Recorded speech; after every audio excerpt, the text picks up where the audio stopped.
Innal hamdalillah nahmaduhu wa nasta'inuhu wa nastaghfiruh wa na'udzu billahi min shururi anfusina wa min sayyiati a'malina.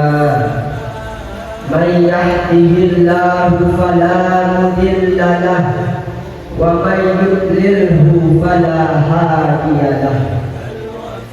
Ashhadu an la ilaha illallah wahdahu la syarika lahu wa ashhadu anna sayyidana Muhammadan abduhu wa rasuluh la nabiyya wa rasula ba'dah. Allahumma salli wa sallim wa barik ala sayyidina Muhammadin wa ala alihi wa ashabihi rasulillahi ajma'in. Amma ba'du. Fa ya ayyuhal hadirun, inni usikum wa iyaya bitaqwallahi faqad fazal muttaqun. Ittaqullaha haqqa tuqatih wa la tamutunna illa wa antum muslimun. Fasma'u ma qala ta'ala fil Qur'anil Karim. A'udzu billahi minasy syaithanir rajim.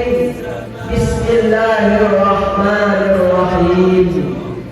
Qul huwallahu ahad, Allahus samad, lam yalid wa lam yulad wa lam yakul lahu kufuwan ahad. Shadaqallahul azim. Hadirin sidang jamaah Jumat yang dirahmati Allah Subhanahu wa taala. Puji syukur alhamdulillah marilah sama-sama kita ucapkan atas segala nikmat yang telah Allah berikan kepada kita.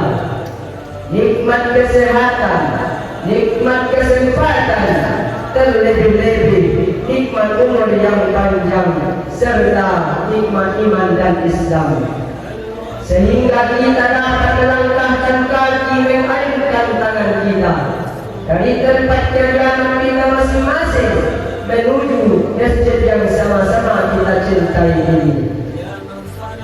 Salawat mengirimkan salam, tak lupa dan tak bosannya kita curahkan kepada Nabi Muhammad sallallahu alaihi wasallam, ya putra Abdullah wa hati Siti Aminah, intan di kota Mekah, bagaikan mutiara di kota Madinah. Ialah Nabi yang rela mengorbankan segalanya, ialah Nabi yang rela mengorbankan nyawanya demi menegakkan kalimat tauhid la ilaha illallah, tiada Tuhan selain Allah. Oleh karena itu hadirin, marilah kita membacakan selawat kepada beliau dengan berupa lafaz Allahumma salli wa sallim wa barik ala sayyidina Muhammad wa ala ali sayyidina Muhammad. Baiklah, kami sedang khotbah pada Jumat yang berbahagia ini. Bahkan khotbah sebelumnya tak akan pernah lupa, tak akan pernah bosan mengajak, menghimbau kaum muslimin untuk meningkatkan kualitas iman dan takwa. Takwa dalam artian kata menjalankan semua perintah Allah dan menjauhi segala larangannya. Baiklah, juga berbawa kepada Jumat yang berbahagia ini ialah yaitu tentang kejahatan hawa nafsu. Marilah kita tingkatkan kualitas ketakwaan kita kepada Allah Subhanahu wa taala. Sebab dengan takwa kita mampu mengendalikan diri kita dari keinginan hawa nafsu. Kita semua tentu mengerti bahwasanya nafsulah yang selalu memerintahkan kita Nafsu ialah lebih bahaya daripada iblis. Diriwayatkan dari Ibnu Abbas radhiyallahu anhu bahwasanya dia berkata, Nabi Muhammad SAW telah bersabda, A'da'adu nika nafsuka alladhi baina jambaika. Musuhmu yang paling jahat ialah nafsumu sendiri yang berada di antara kedua sisimu.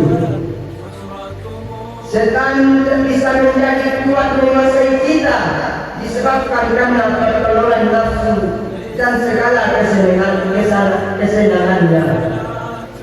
Untuk itu hadirin, janganlah sesekali kita tertipu oleh hawa nafsu kita, karena semua ajakannya ialah batil.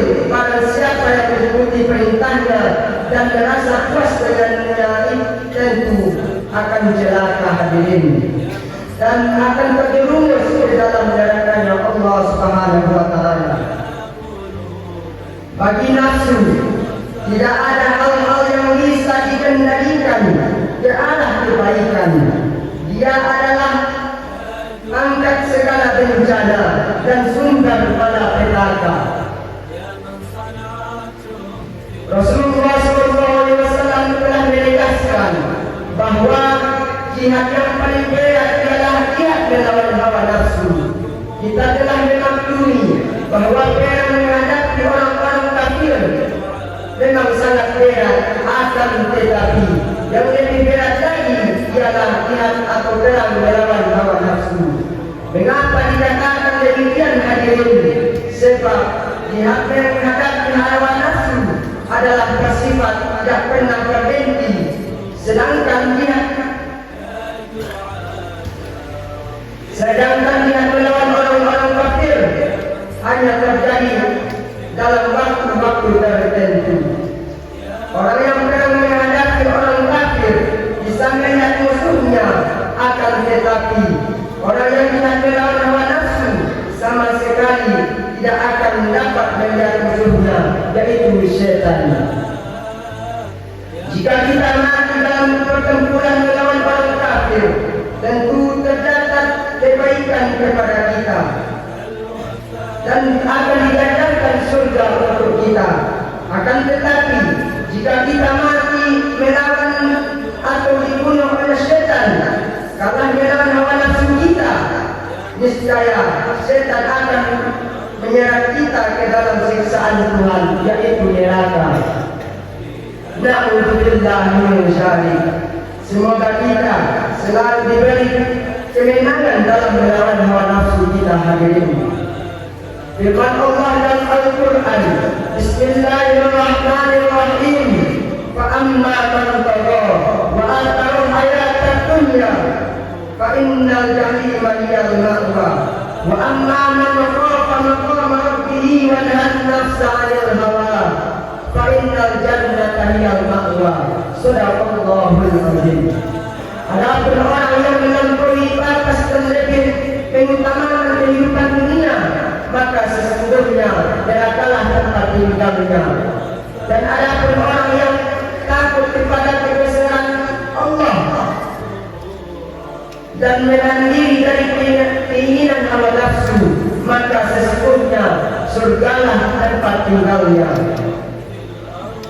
Makhluk ciptaan Tuhan dibagi atas 3 macam hadirin, yaitu yang pertama malaikat, dan yang kedua Bani Adam, dan yang ketiga yaitu binatang. Allah menciptakan malaikat dilengkapi dengan akal tanpa diberi keinginan. Sebaliknya binatang diberi oleh Allah keinginan, akan tetapi tidak diberi oleh Allah, yaitu akal. Dan yang terakhir Bani Adam atau cucu-cucu Adam diberi keinginan dan dilengkapi dengan akal. Barang siapa yang keinginan nafsu yang mengalahkan akalnya, maka binatang lebih baik daripadanya hadirin. Dan barang siapa pula akalnya yang mengalahkan keinginan nafsunya, maka ia lebih baik daripada mereka.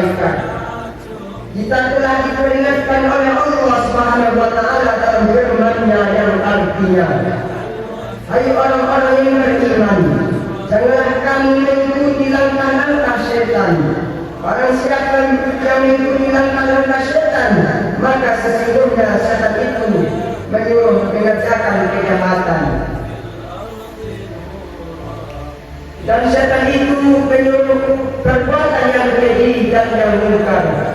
Sekiranya tidaklah karena karunia Allah dan rahmatnya kepada kamu sekalian, niscaya tidak seseorang pun dari kamu bersih dari perbuatan-perbuatan keji dan munkar itu selamanya.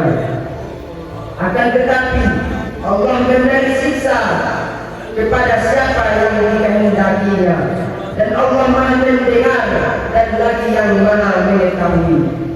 Cukup sekian khutbah yang dapat saya sampaikan. Semoga bermanfaat bagi kita semua, terutama bagi saya yang menyampaikan. Fa'tabiru ya ulil absar la'allakum